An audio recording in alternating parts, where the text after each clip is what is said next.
Seja bem-vindo a mais um episódio de IVF Business e Amigos. Esse é um podcast que tem o objetivo de trabalhar mercado e legado. É a nossa linha de diretiva aqui, a nossa forma de conduzir tudo.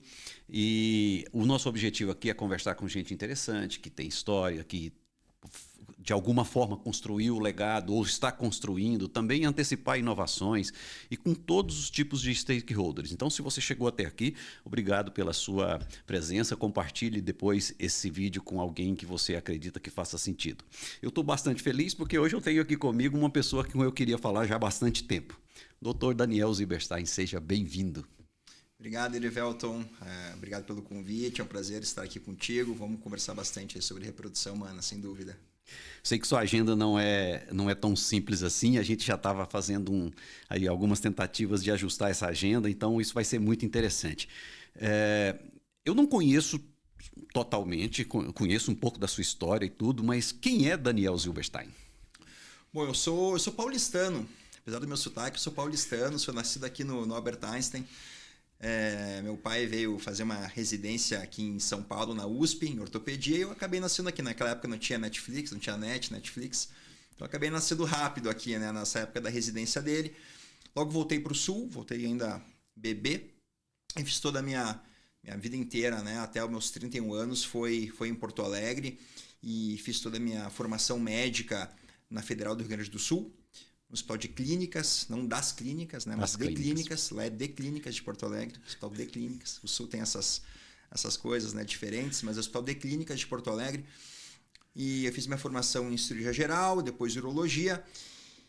E aí, na verdade, a reprodução humana ela veio sem querer na minha vida. Eu sempre gostei, sempre me interessei na área, na época da residência em urologia, nessa parte da infertilidade. Tanto que eu fui o primeiro residente a acompanhar o serviço de reprodução humana que tem no Hospital de Clínicas de Porto Alegre, liderado pelo professor Eduardo Passos. Eu acompanhava o laboratório e comecei a fazer alguns procedimentos ali de aquisição de espermatozoides. Quem me ensinou foi um ginecologista na época, o Dr. Carlão. Né? Então, naquela época eu já namorava um pouquinho, eu gostava muito dessa parte da infertilidade. Eu sempre tive uma questão de não ir ao lugar comum. Isso é uma coisa muito minha. Né? É algo que é algo, enfim, que eu tenho dentro de mim de não fazer o mesmo que os outros já fazem. Tá. E eu via a infertilidade como algo inexplorado pelos urologistas. Lá em Porto Alegre. Lá em Porto Alegre. Mas naquele momento também estava nascendo algo novo, que era a videolaparoscopia urológica e, em especial, a robótica. E eu tinha feito na residência um estágio de 1 mês na Austrália. Eu fui para Melbourne. E quando eu fui para Melbourne, eu fiz um relacionamento muito bacana com o Anthony Costello, que era o grande professor lá que trouxe a robótica para a Austrália. E aí ele perguntou, você tem interesse de vir para cá? Eu falei, tenho interesse. Então, muito bem, você vai ter um fellow clínico, um clinical fellow, em 2010. E você vem para cá e aí, enfim, dando certo, você fica aqui e aí você, né, se torna um australiano e entra para o staff aqui da urologia da Universidade de Melbourne. Eu falei, maravilhoso. Uma ideia, né, de novo, algo inexplorado, a robótica não tinha nem vindo ainda para o Brasil. Então eu fui ver algo novo lá fora. E aí eu me formei em 2008 em urologia, janeiro de 2008, e falei, bom, o que eu vou fazer agora, né, já que eu vou ter que esperar até a metade de 2010 para trabalhar, né, para ir lá fazer um fellow em robótica. Eu falei, eu vou explorar mais a infertilidade. E aí eu vou para São Paulo. Né, eu vou para São Paulo. E aí eu vim para São Paulo e a Unifesp me acolheu. Pois mas você foi para a Austrália, voltou da Austrália e veio para São Paulo? Eu fiz um mesinho só de estágio lá, durante a residência. E aí ficou esse acerto, né, de eu voltar, acabar a residência e em 2010 eu fazer esse fellow clínico. Perfeito. Aí veio para o Só que aí em 2008 acabou a residência, eu tinha esses 2 anos e meio de gap até ir para a Austrália. Eu falei, bom, o que eu vou fazer? Eu vou abrir consultório, eu vou começar a atender urologia geral, eu vou aprender mais.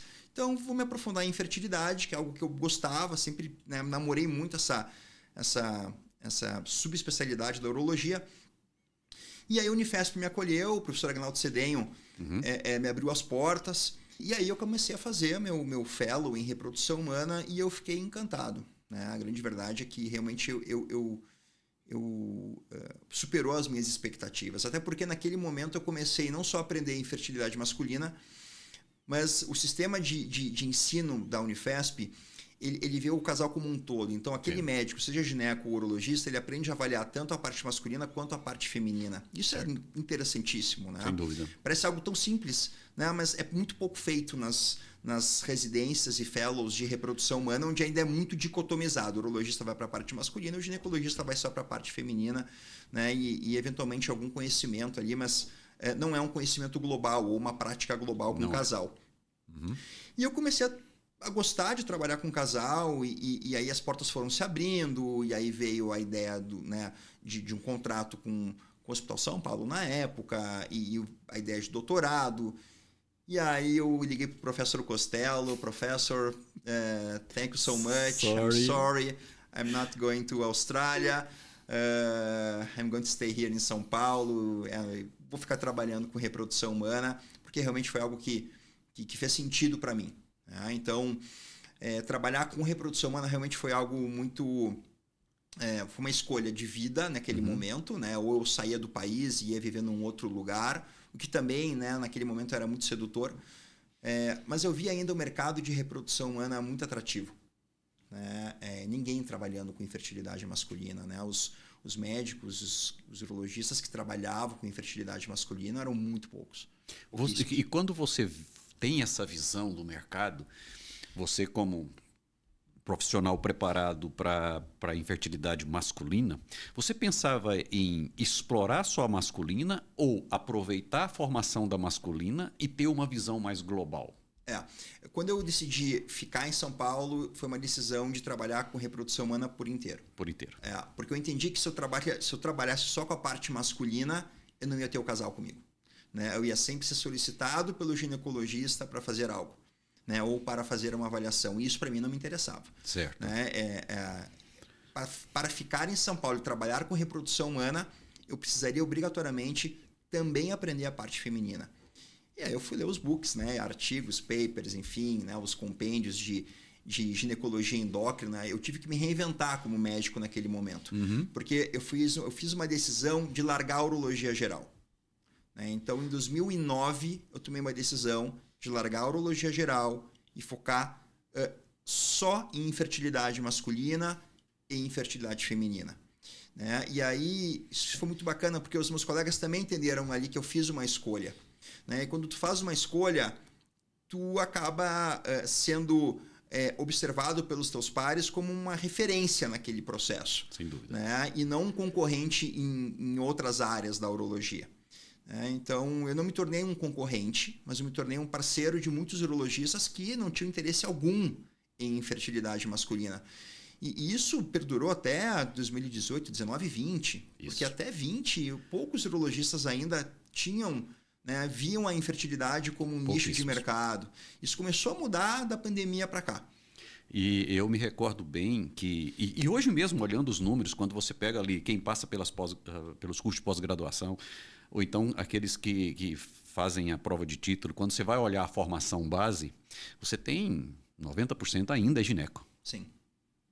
Então, o urologista, assim como você chega, você faz essa transição, começa a atuar como tal, passa a impressão que você já tem uma visão mais ampliada para você ter o casal como um todo. Mas tinha barreira? Ou era uma barreira que não existia e a gente inventava? Não tinha uma barreira. Assim, interessante, né? Eu digo que São Paulo é tão grande que se uma porta se fecha, duas outras se abrem. Se você mostrar qualidade no teu trabalho, as portas elas vão se abrir. Alguém vai se interessar em você.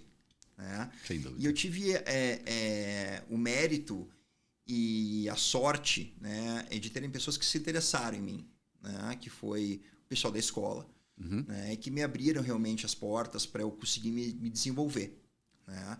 E eu me desenvolvi, tanto que eu, né, virei logo preceptor, né, do setor de reprodução humana da Unifesp. Enfim, acabei fazendo pesquisa, acabei entrando no programa de pós-graduação, né, fui orientador de teses de mestrado, Então eu cursei realmente toda a parte, né, acadêmica também da reprodução. Eu fiz meu doutorado numa doença chamada varicocele, que é a principal causa de infertilidade, que teve um papel fundamental para mim. Depois a gente pode conversar um pouquinho sobre isso, como que o doutorado ele também trouxe para mim uma abertura de ideias assim fantásticas que eu consegui implementar alguns anos depois, quando eu saí da escola. Né? Então a escola teve um papel fundamental na minha formação, e a minha saída da escola também foi fundamental para que eu continuasse se desenvolvendo da maneira que eu gostaria, né? E não como a universidade gostaria que eu me desenvolvesse. Eu quero pegar esse ponto aí, porque quando o doutor Daniel está falando da escola, ele está falando da Escola Paulista de Medicina. Escola Paulista de Medicina. Então, assim, é um centro formador de excelência. E naquele momento você estava pronto. Para aquele momento, a sua formação estava naquele ambiente, digamos, praticamente completada, e você tinha o desafio de sair para o mercado, empreender, abrir sua clínica própria, investir no seu posicionamento, fazer, do ponto de vista de negócio, trabalhar esse posicionamento, ou seja, constituir o seu negócio e fazer isso. Como é que foi, naquele momento, olhar para isso, em que as clínicas estavam praticamente, naquele momento, comparado com hoje, todas fechadas, os laboratórios fechados, você tinha que estar ali meio nos nichos ou se conectar em ecossistemas separados. Então eu quero fazer esse recorte aí. Como é que foi sair do ambiente acadêmico ou trazer uma camada adicional do negócio e eu tenho que ir para o mercado em São Paulo? Quantos anos você tinha naquela época? Eu estava com... Bom, vamos lá. Em 2018 eu saí da escola. Em março de 2018 eu resolvi ter minha independência no mercado, digamos assim. Até então eu estava, né, junto ao grupo da universidade, trabalhando na universidade, e era o mesmo grupo também da vida privada. Então era tudo junto.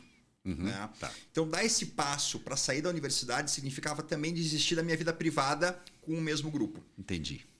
Então praticamente foi começar do zero, né, na minha vida de mercado. Isso, você foi abrir uma clínica. Eu abri uma clínica, pode falar a marca da clínica. DSZ Medicina Reprodutiva.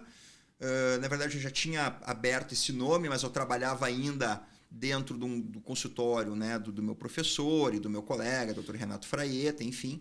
Mas eu não tinha ali era o grupo, né? Então eu resolvi sair desse grupo e ter minha independência dentro do mercado.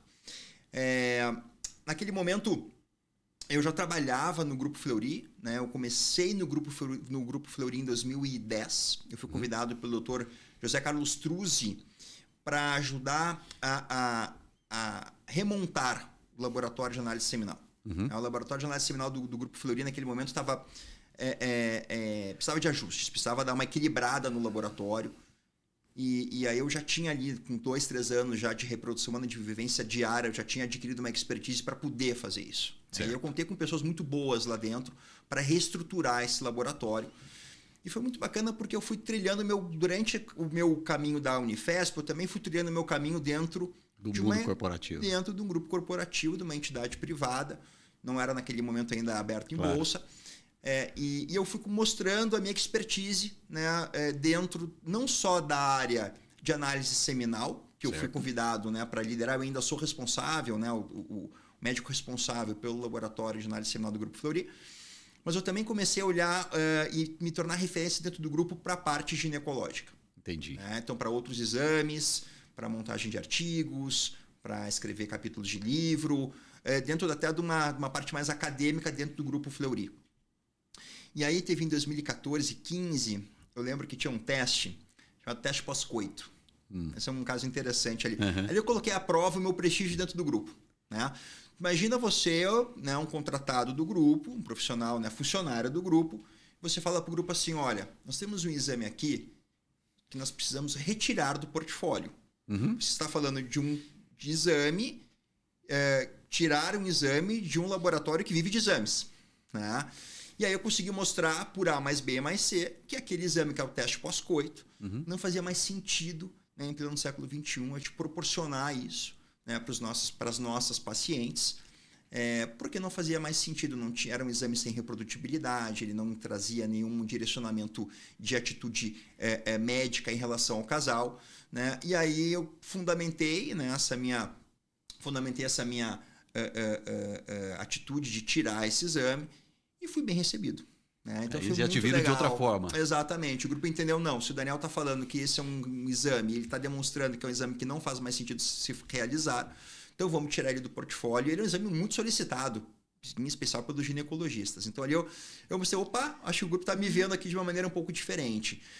E aí eu fui trilhando também dentro do Grupo Fleury, né, o meu caminho, né, e a minha expertise. Né, o grupo começou a entender que eu tinha uma expertise dentro da área de reprodução humana, não só na parte masculina, mas também na parte feminina. Porque você tinha uma clínica, ou você tem uma clínica sua, confirma o nome dela? DSZ, que são as iniciais do meu nome, Daniel. Sim, mas a marca comercial dela? É DSZ Medicina Reprodutiva. Ah, tá. Então, a DSZ era a sua clínica onde você atuava ali como profissional independente, e você estava com outro pé no mundo corporativo, que é no Fleury. Isso.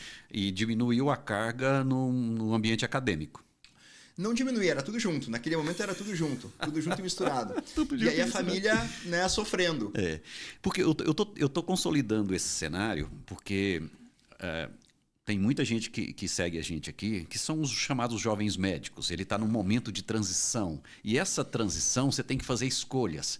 Você falou sobre o doutorado, e me pareceu que o doutorado ele te preparou técnico e cientificamente, mas também te abriu outras possibilidades. Aproveitando o seu recorte aqui de momento de desenvolvimento da sua carreira, faz uma explicação e tira algumas lições para essa geração nova agora. Então, uma coisa interessante, Erivelto, que você comentou. O médico, ele tem basicamente, são 3 pilares na vida. Né? 3. A gente tem o pilar de assistência médica, né? Barra administrativa, porque né, eventualmente você vai ter o consultório, vai ter as atividades burocráticas de uma administração de uma clínica. Você vai ter o pilar de pesquisa, né? Pesquisa barra aula, ensino. Ensino. Né? Mas colocando os dois juntos. Né? E a gente tem um outro pilar que é a família. Família. Né? É difícil manter os 3 pilares no mesmo nível. É muito difícil. O business está no primeiro, assistência administrativa? Assistência tá administrativa, quando eu falo administrativo é o business. É o negócio. É o negócio. Né? Então, assim, é difícil você manter o negócio pessoal, né? Uma assistência e assistência, eu digo aí, assistência universitária, envolvendo ensino e pesquisa, e a parte familiar. É muito complicado você manter os 3 pilares no mesmo nível. Certo. Você vai precisar fazer escolhas. Não tem jeito. E como é que você fez essas escolhas? Eu entendi que naquele momento, eu já com seus 36 anos, ainda jovem, mas a vida passando, eu entendi que eu precisava prestigiar um pouquinho mais a vida familiar. Você já tinha filhos nesse momento? Nasceu em 2014, meu primeiro filho. Então ele estava ali com 6 anos, 7. Em 2018 nasceu meu segundo filho. E aí eu precisava, em 2018, entender, agora eu preciso entender um pouco melhor como é que eu vou manejar isso tudo. E aí eu entendi, eu perguntei assim para mim mesmo. E aí é uma pergunta assim, é uma dica que eu sempre faço, que eu falo para todo mundo. Você tem que se perguntar para você, o que faz sentido para você? Não para os outros. Você precisa se parar para se perguntar, o que faz sentido para mim? E não para o meu chefe, não para o meu colega de trabalho, não para o meu pai, não para minha mãe, não para minha esposa. Precisa significar algo para você. O que faz sentido para você fazer? O que é o correto para você? O que conversa mais com você? E aí eu entendi que, para mim, me conversava mais ter o meu business, ter o meu negócio, ter a minha assistência. Eu adoro trabalhar com pacientes, adoro meus pacientes, adoro atender consultório, eu gosto muito disso.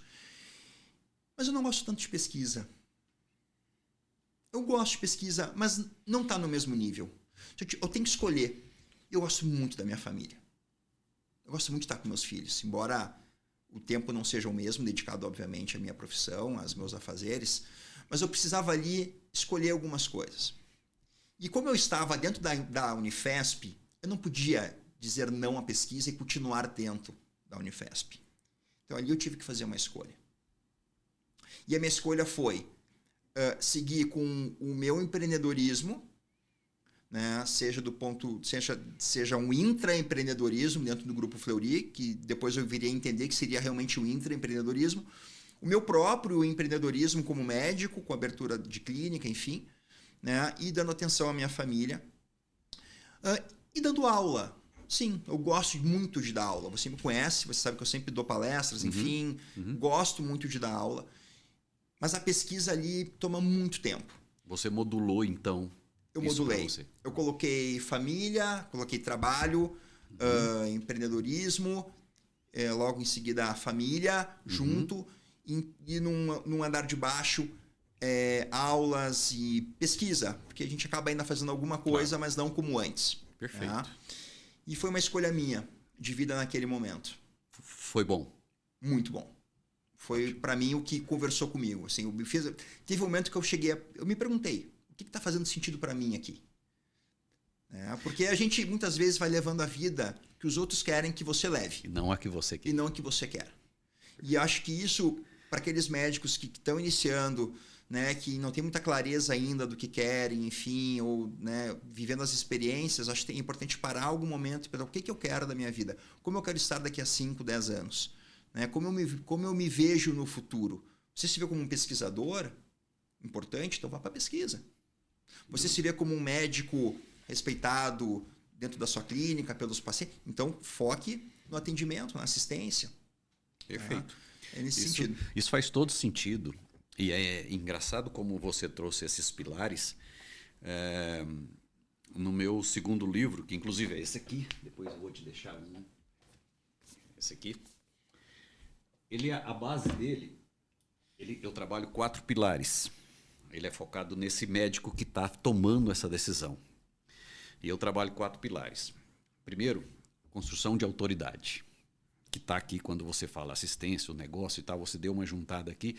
Construção de autoridade, consolidação do negócio, saber trabalhar com gente e a palavra é essa mesma, a frase, um pouco de ciência.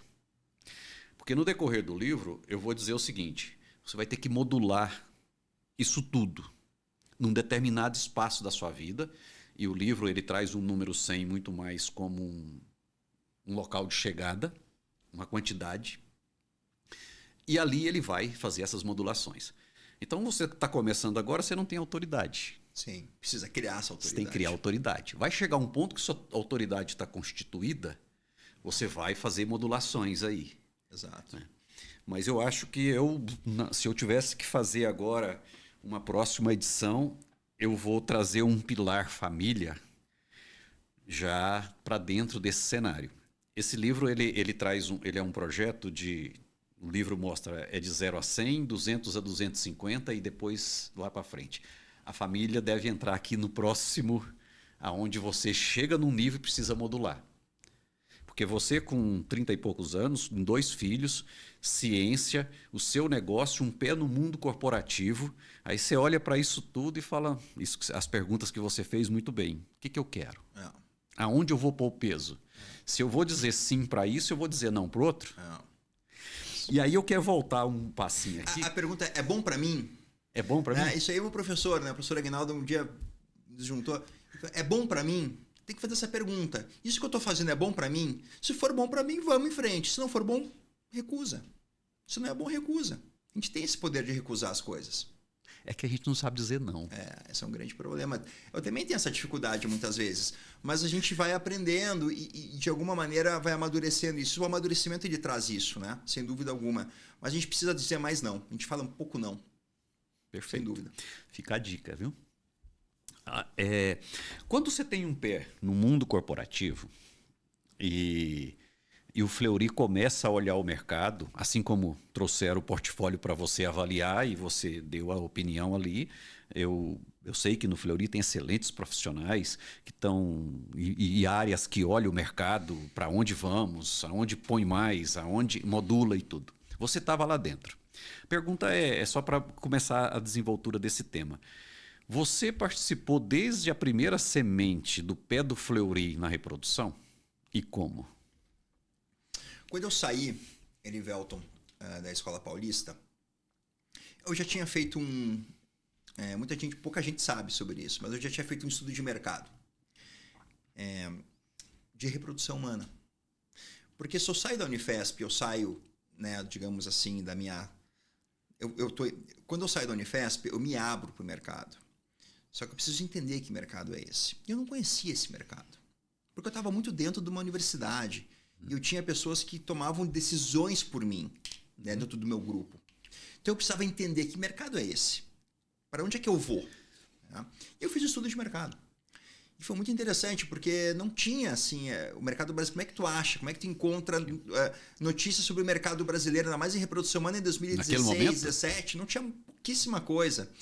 Então eu comecei a buscar notícias de mercado de reprodução humana lá fora. E ajustar para cá. E eu fiz isso. Então eu criei um business plan. Eu saí em 2018 da Unifesp com um business plan embaixo do braço.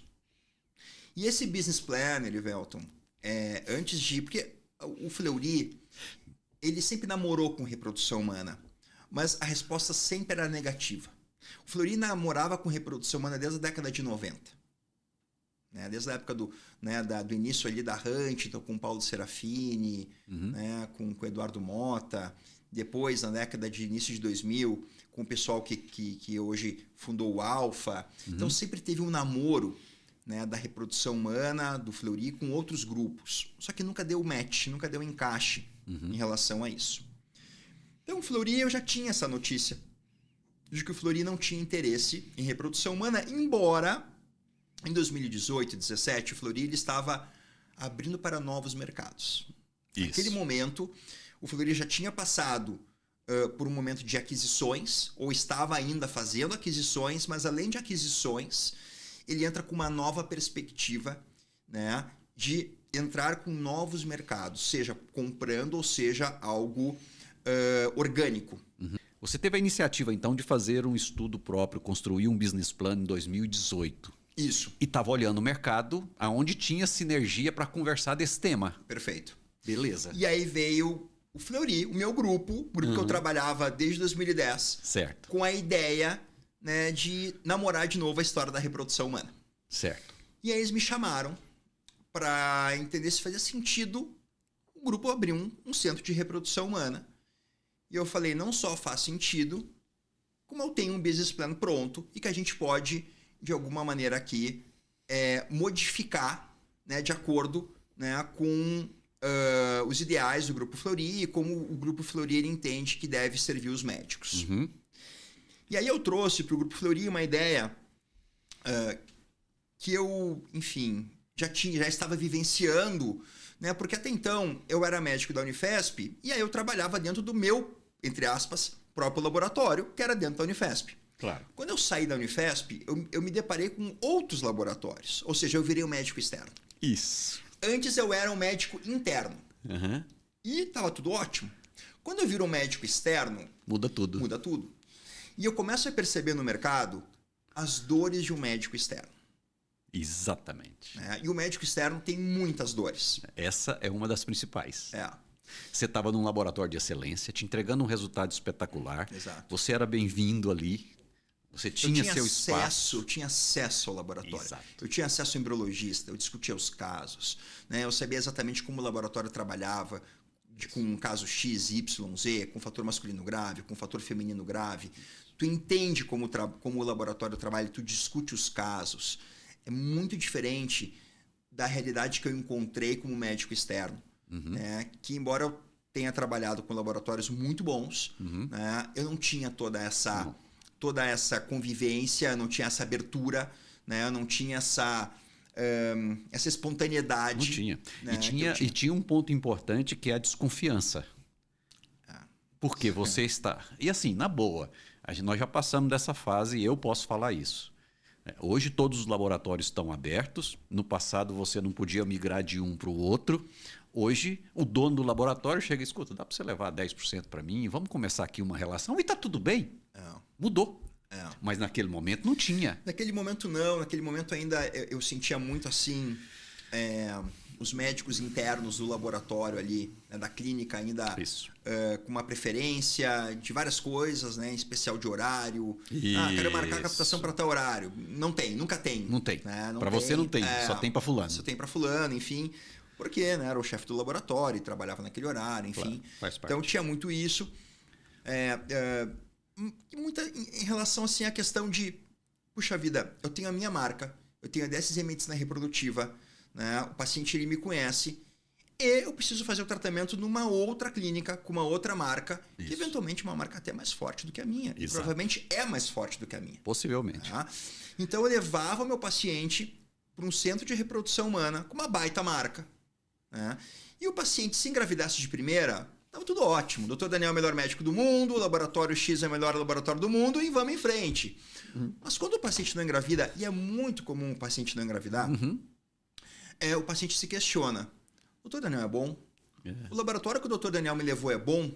Será se eu for no próprio laboratório que o Dr. Daniel me levou, com outro eu não médico, vou ser melhor tratado se eu for com o médico interno deles? Será se eu não vou, de alguma maneira, ter melhor resultado? Ou eu não vou pagar menos, já que eu estou indo diretamente no próprio laboratório, em vez de ir num atravessador, digamos, ou num médico externo, que não tem nenhum relacionamento comercial aqui com esse laboratório, do ponto de vista, né, de trabalhar internamente.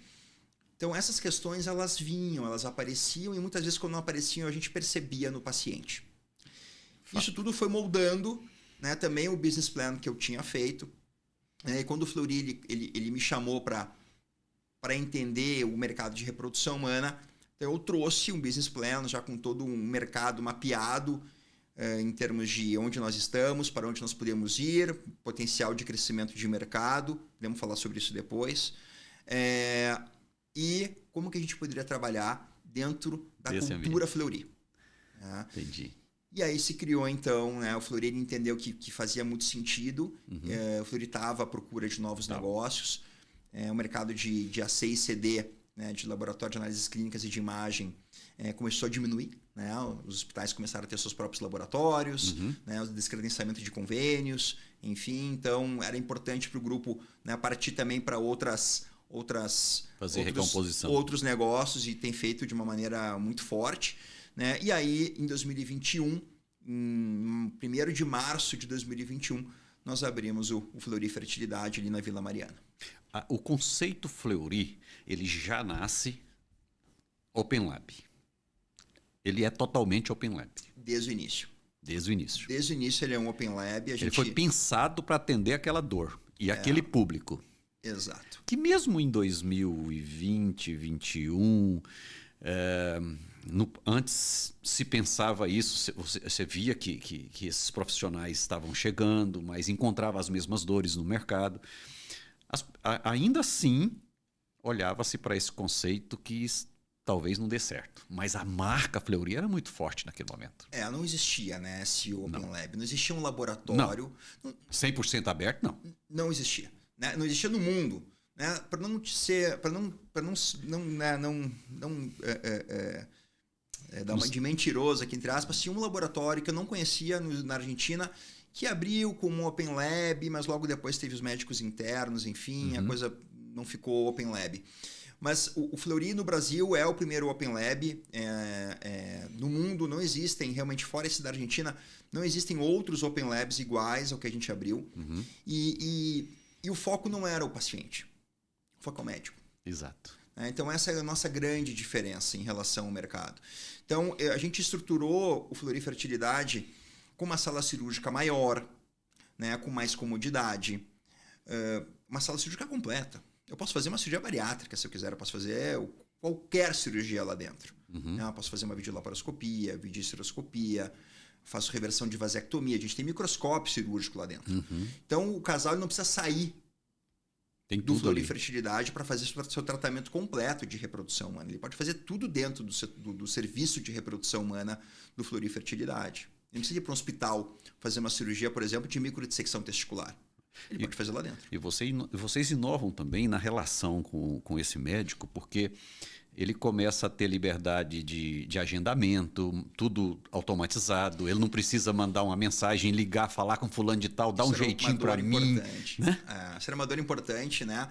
De nós já estar num sábado pela manhã, ao final da manhã de sábado, fazendo ultrassom, tendo que marcar uma captação para segunda-feira, tu não consegue falar com o laboratório. Porque tinha que ligar para o laboratório para agendar. Isso.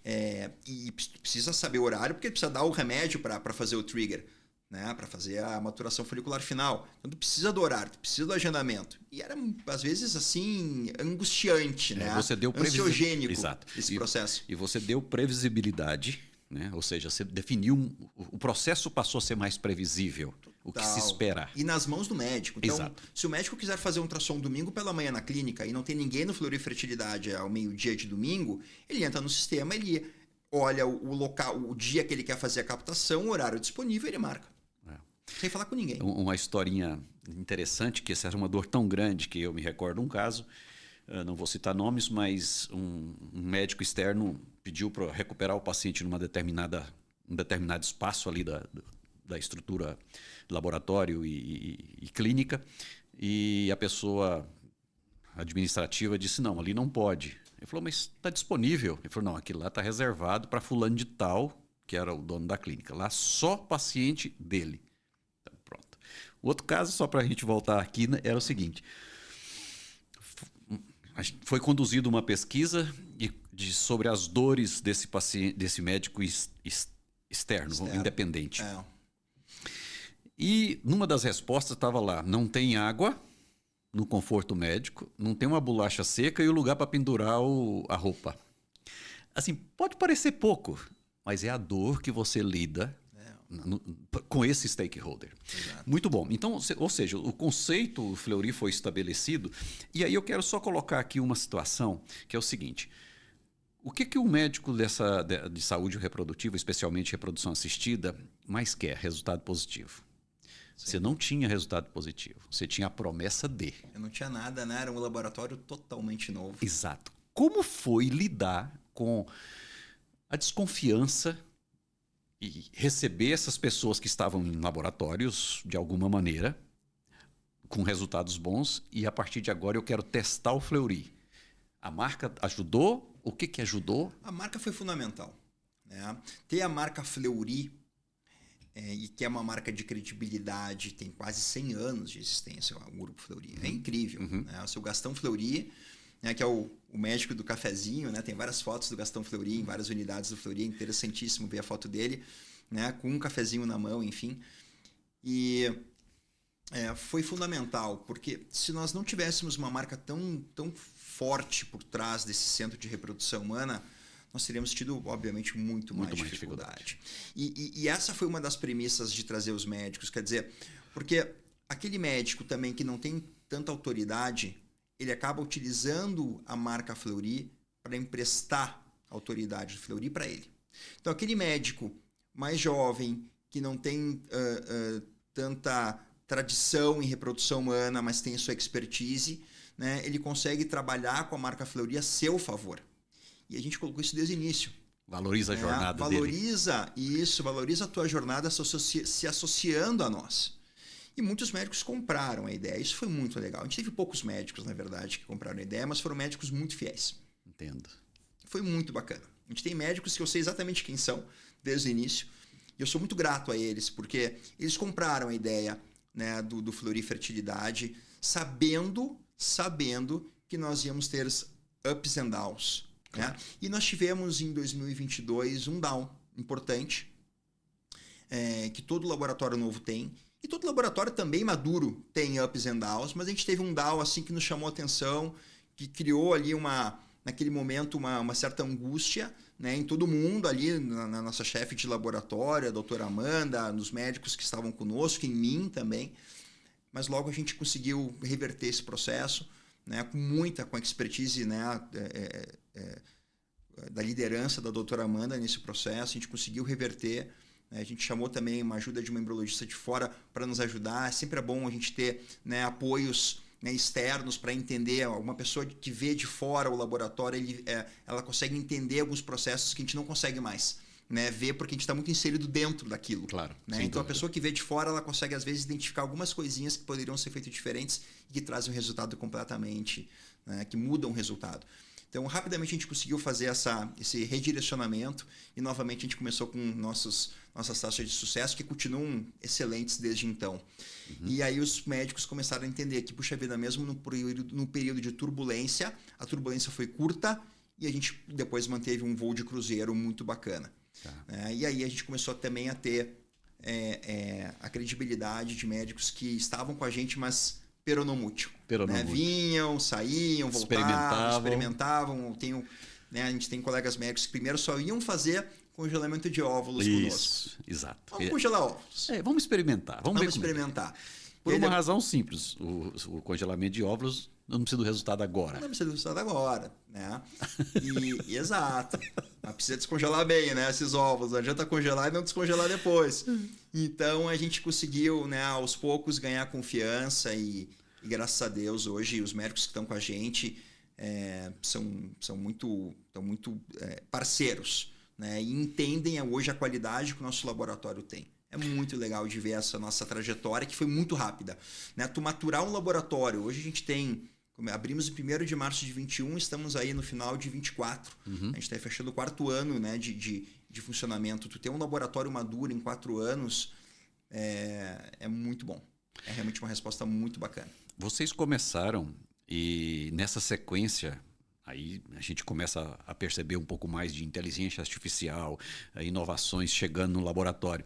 Vocês têm um fluxo de adoção nesse espaço de tempo e de trabalhar para o futuro e entregar esse serviço para os médicos independentes da mesma maneira? Sim, precisa. Não tem como fugir disso, né, Erivelton? É a tecnologia vindo e a gente não pode ficar atrás disso.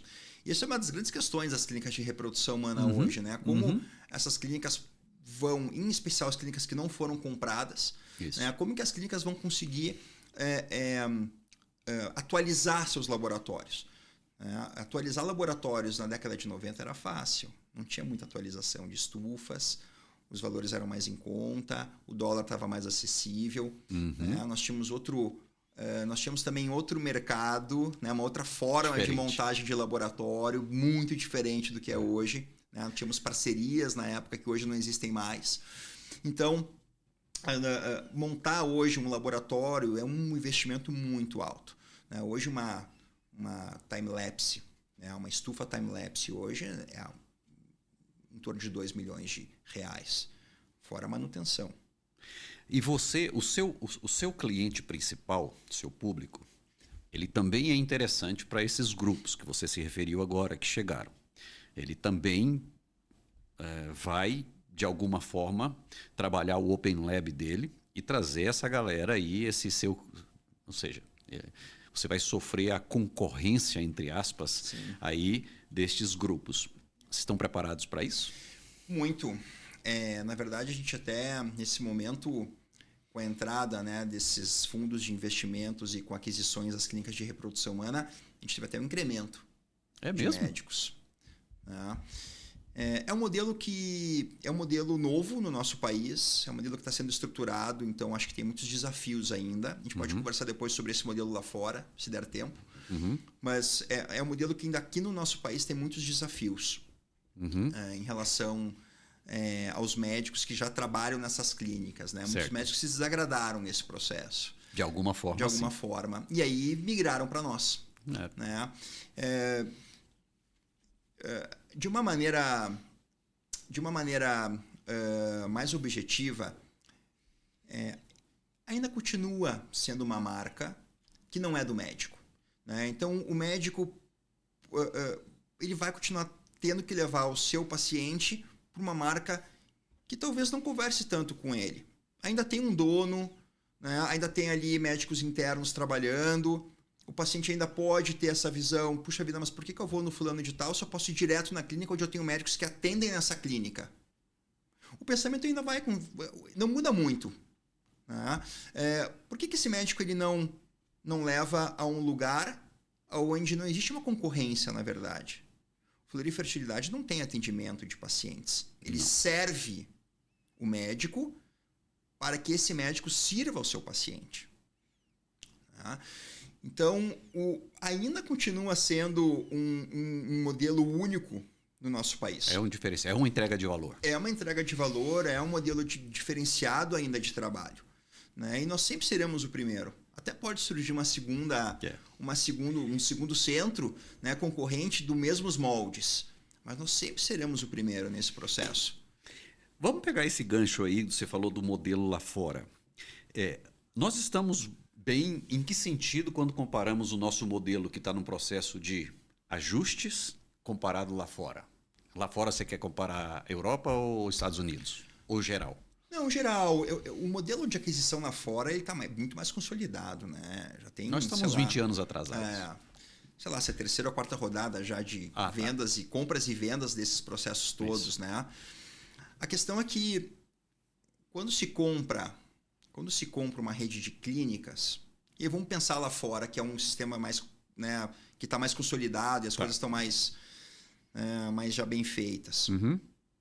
Existe uma padronização dessas clínicas, né, uma tentativa de padronização, e o que eu vejo é que lá fora essa aquisição de clínicas ela permite com que essas clínicas consigam ofertar para o seu paciente modelos mais acessíveis de entrada no mercado de reprodução humana.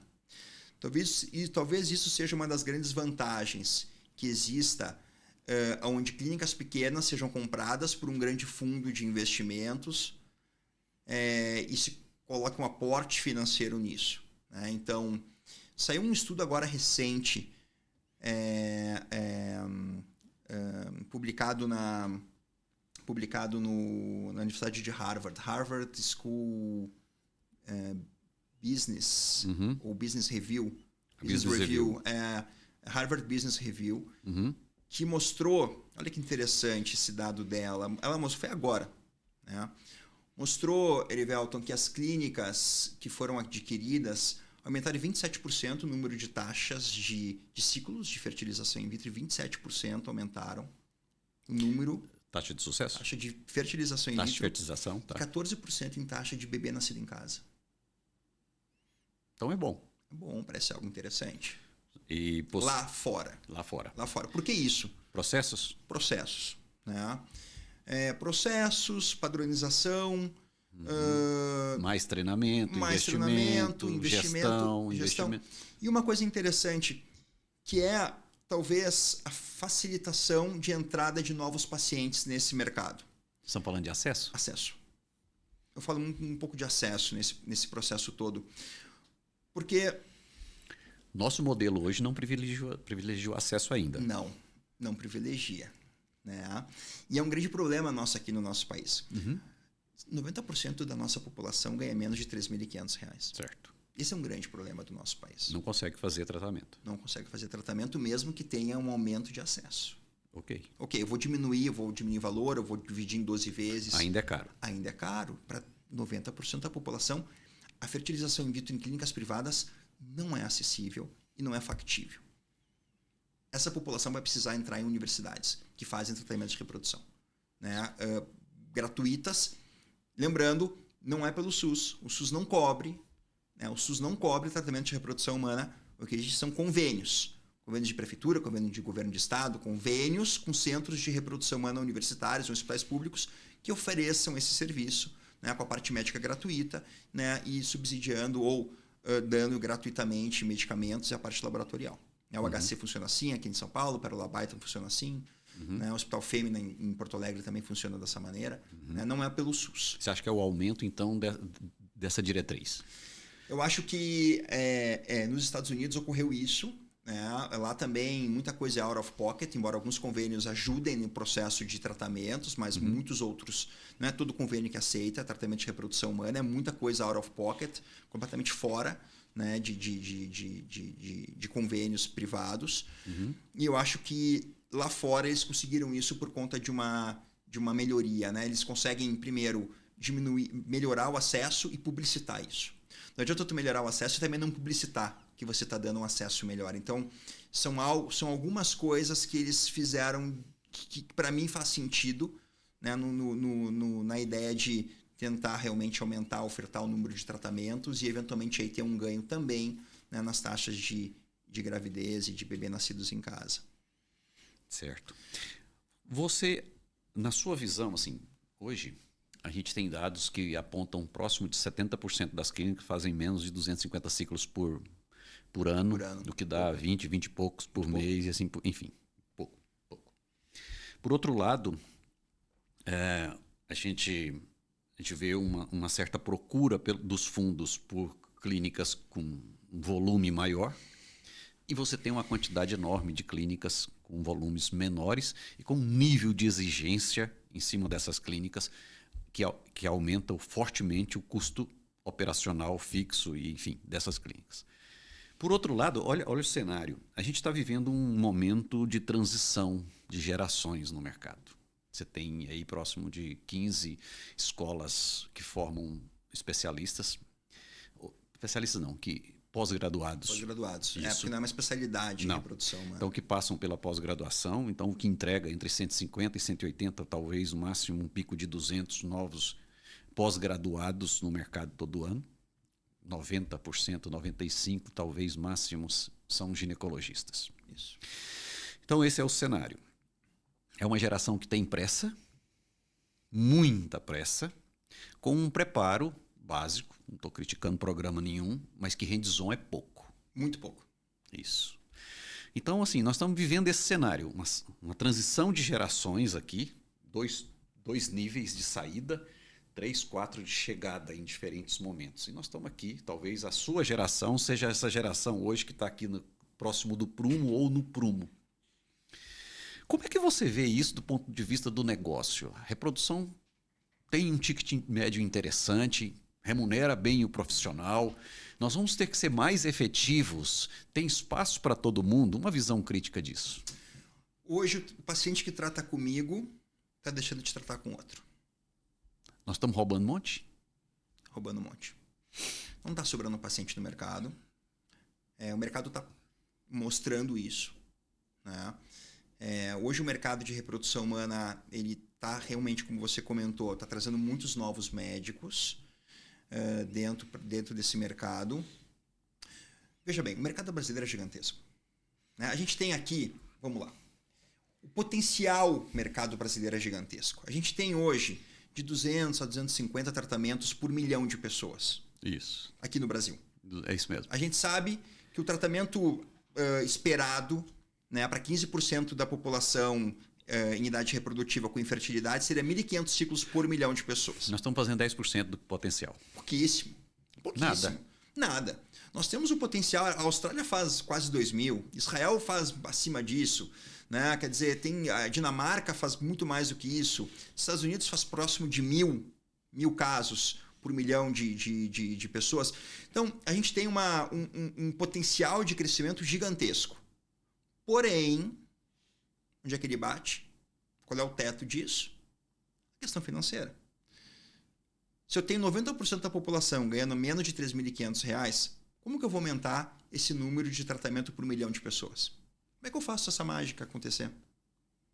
Nesse momento não tem mágica. Nesse momento não existe mágica. Nós estamos aportando no mercado mais profissionais para trabalhar com reprodução humana, porém sem aumentar o N de pacientes que podem ser submetidos a um tratamento de reprodução assistida. Essa é a realidade nossa. Você fala muito de mercado, Erivelton, e você tem uma visão muito otimista do mercado. E você tem razão em ser otimista. A gente tem que ser otimista porque o país é gigantesco. O Brasil tem um potencial de crescimento como poucos países têm.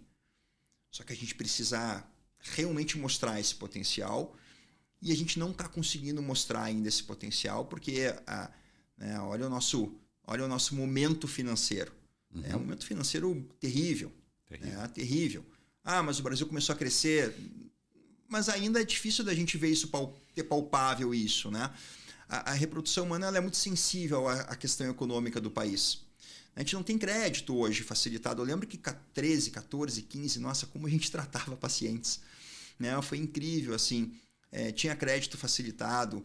Os pacientes, quando não engravidavam de primeira, já iam de novo para uma segunda tentativa sem pensar muito. A coisa acontecia com mais facilidade. Isso mudou. Então, essa é a minha visão hoje de mercado no Brasil. O potencial é gigantesco. O potencial existe. A gente tem uma população com um potencial aí de tratamentos realmente enorme, só que eles não chegam nas clínicas porque trava na questão financeira. Aqueles que não travam na questão financeira, até que ponto é correto eu afirmar que existe um gap de conhecimento, de educação em saúde reprodutiva para essa população? Nós temos essa barreira? Tem, com certeza tem. A gente fala tanto de reprodução humana, mas quando a gente fala da população menos favorecida economicamente, a gente também fala de uma população menos favorecida culturalmente, né? Com menos acesso à informação. Eu sempre digo assim nas minhas aulas, né? Informar é empoderar. Quando tu informa, você empodera as pessoas. Uhum. E a gente ainda, né, com muita internet disponível, a população brasileira tem acesso à internet, né, não tenha dúvida disso, mas precisa procurar a informação.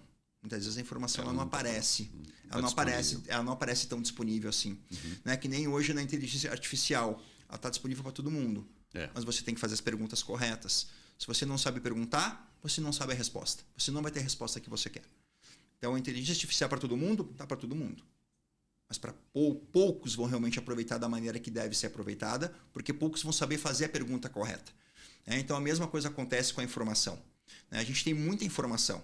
A gente tem, olha o Outubro Rosa, olha quanto se falou, né, de câncer de mama, prevenção de fertilidade, congelamento de ovos, congelamento de embriões, cuidado. Mas ainda, quanto a gente vê ainda pacientes indo para um tratamento oncológico sem passar por uma consulta reprodutiva ou sem ter o awareness sobre a questão reprodutiva em mulheres em idade, em idade fértil. Sem a gente entrar em questões aqui políticas, nós temos aí uma educação de base mostrando um caminho em saúde reprodutiva que pode melhorar bastante, uma vez que nós já estamos aí com 1,6 de filhos e nós vamos ter problemas de população na linha do tempo. Sem dúvida, é 1,6. Imagina, hoje nós temos dados semelhantes à Europa. Inimaginável o Brasil ter dados semelhantes à Europa. Impossível. É que a gente ainda tem uma grande população em idade reprodutiva para vir. A gente tem uma população ainda jovem. Então a gente não vai sentir isso tanto. A gente tem um momentum reprodutivo ainda para acontecer. Mas a partir da década de 50 nós vamos sentir.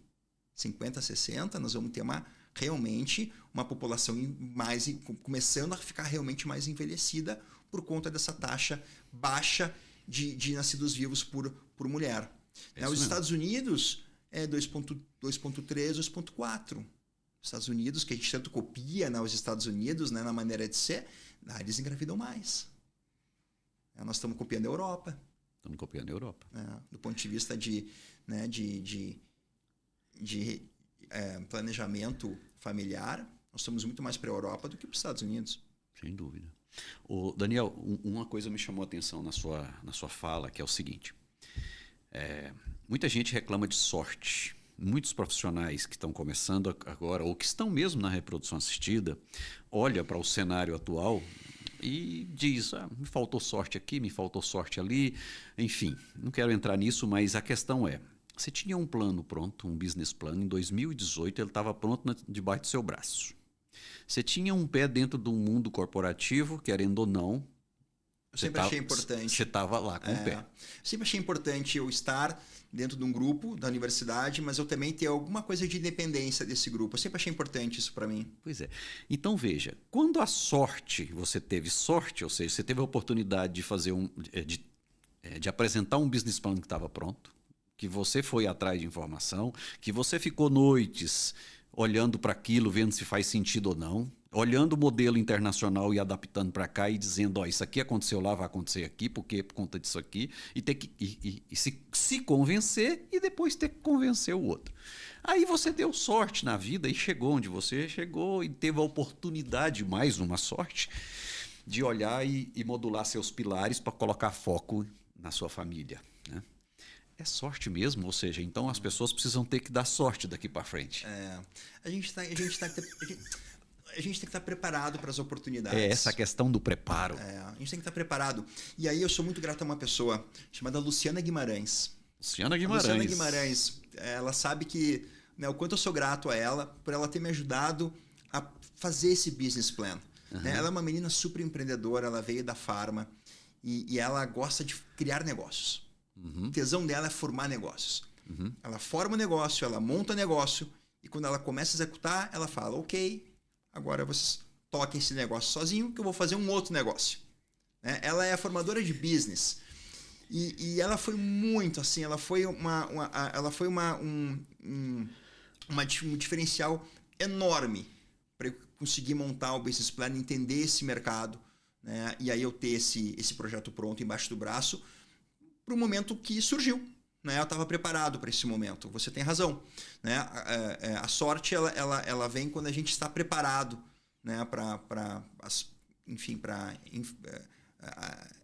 entender que a sorte nunca é o acaso. Né? Sorte, a gente prepara a sorte para nós. Né?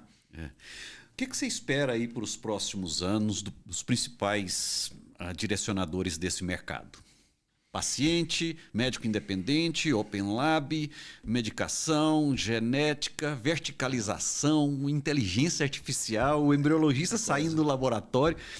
O que te chama a atenção? Nós estamos entrando aqui na reta final do nosso bate-papo, mas eu queria entender a sua cabeça nesses macromovimentos disso tudo. Eu acho que a reprodução humana ainda vai crescer muito, eu concordo contigo. Eu tenho também uma visão otimista do mercado de reprodução humana. O mercado hoje de reprodução humana no Brasil é 1,5 a 2 bi anuais. Isso. É bastante coisa. Não é pouco, não. Se a gente for ver o mercado americano, 9 bilhões de dólares anual, realmente a gente está bem abaixo deles, mas realmente o nosso mercado é outro, mas dentro do nosso mercado ainda é um volume bastante interessante. Né? E aí eu acho que tem crescimento para todos os lados. Essa é a grande verdade. Eu acho que o embriologista ele vai se tornar cada vez mais importante nesse processo de open lab ou no processo de aquisições, porque os embriologistas vão precisar ter uma liderança dentro do laboratório que até então o médico tinha. Né? Por exemplo, nós no laboratório Fleury, a Amanda ela tem uma liderança única, né? Ela é muito importante, né, no processo de liderança desse laboratório e de desenvolvimento e de aquisição de novas tecnologias. Muito mais do que eu nesse processo. Né? O meu processo dentro hoje do Fleury Fertilidade é de olhar o mercado, entender para onde é que a gente tem que ir, relacionamento com médicos, né? Promover ações com os médicos, né? Mostrar para o meu grupo, né, qual o direcionamento que a gente precisa ter no futuro. Né? Esse é meu principal papel dentro do Fleury Fertilidade. Não é um papel laboratorial. Para isso a gente tem embriologistas super competentes. É um papel muito mais de eu estar ao lado dos gestores desse novo negócio Fleury Fertilidade do que propriamente eu liderar o processo laboratorial. Então os embriologistas têm isso sim.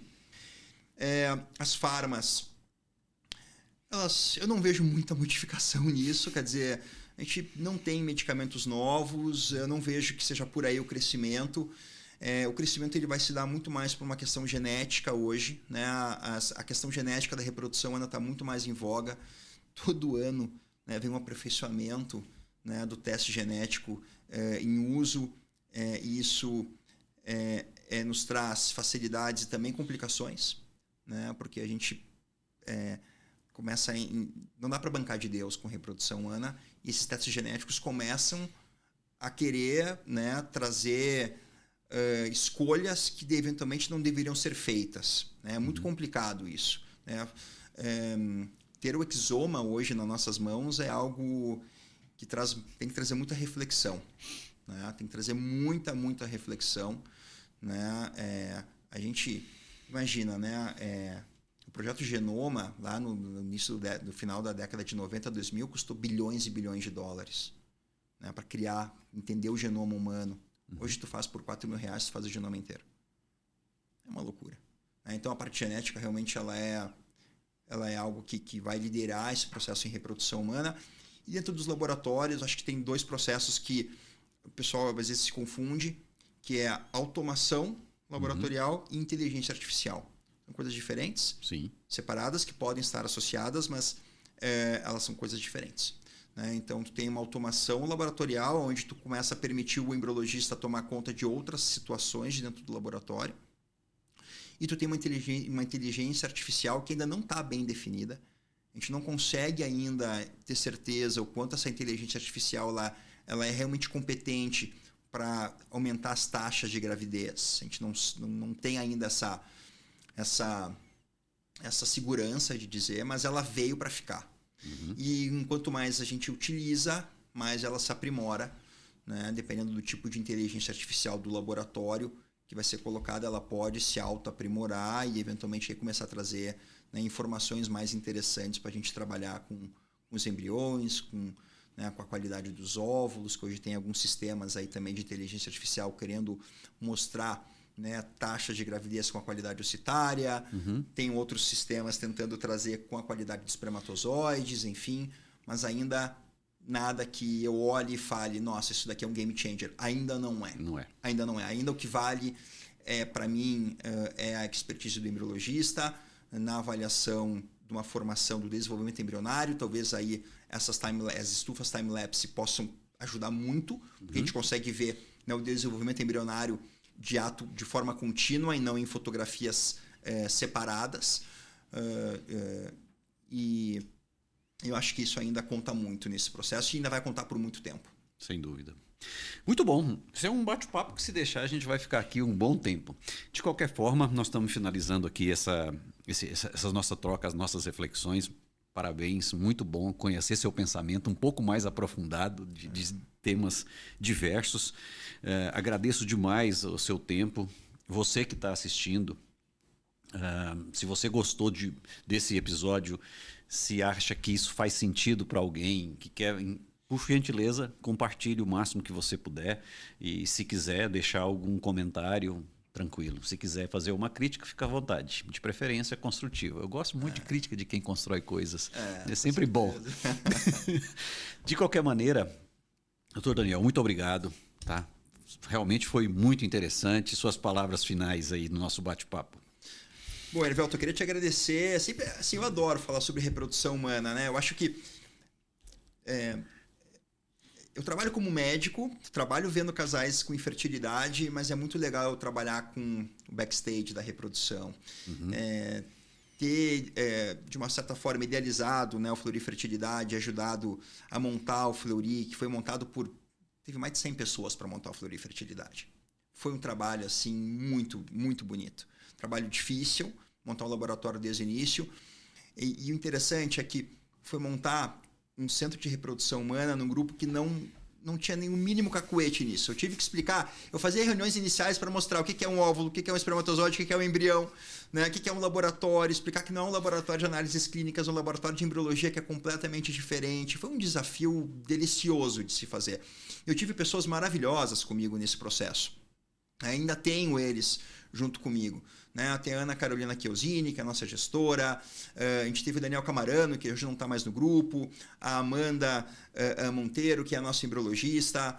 Hoje a gente tem a Tiesa, que é a nossa gerente de relacionamento com os médicos. A gente tem a Kátia, que é a nossa gestora sênior aí dos novos negócios do Fleury, que também olha pelo Fleury Fertilidade. A gente tem nossos diretores médicos, né? A Daniela Bahia, o Edgar. Enfim, a gente tem muita gente que trabalhou, né, nesse processo de montagem.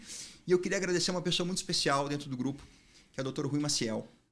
O Dr. Rui Maciel, ele é uma pessoa fantástica, ele é uma pessoa que vivencia o Fleury há muitos e muitos anos. Né? Um dos grandes médicos do grupo, ele conhece a história do Grupo Fleury como ninguém, e ele sempre foi uma pessoa que nos apoiou de uma forma... enfim, 100%, né? Ele sempre quis que o Fleury montasse um centro de reprodução humana, né? Sempre quis. E aí, quando o Fleury ele abriu essa possibilidade, ele foi um verdadeiro guerreiro nesse processo, ajudando com a gente no conselho, né? Trazendo as questões, né? E trazendo as questões importantes, né? Relacionadas à reprodução humana, criopreservação de embriões, biópsia embrionária. Né? Isso tudo teve que passar pelo conselho do Fleury para dar o aval para a gente seguir adiante. E o Dr. Rui foi fantástico, né? Foi um grande parceiro e e eu não tenho dúvida que o trabalho dele dentro, né, dos diretores do grupo e do conselho foi fundamental para que a gente hoje tenha aí o Fleury Fertilidade firme e forte, indo para finalizando o seu 4º ano de vida, indo para o 5º ano, se Deus quiser, com muitos tratamentos de reprodução assistida e com muitos bebês nascidos em casa. Sem dúvida. O pessoal da Spectrum, muito obrigado pelo apoio a este projeto. O pessoal da Criovita e da Amigotech. Fica aqui os nossos agradecimentos. Vou deixar marcado aqui links para esses apoiadores. Compartilhe, como eu já te pedi antes, e dá uma olhada nos demais episódios, que tem muita coisa interessante aqui. Um grande abraço, até o próximo.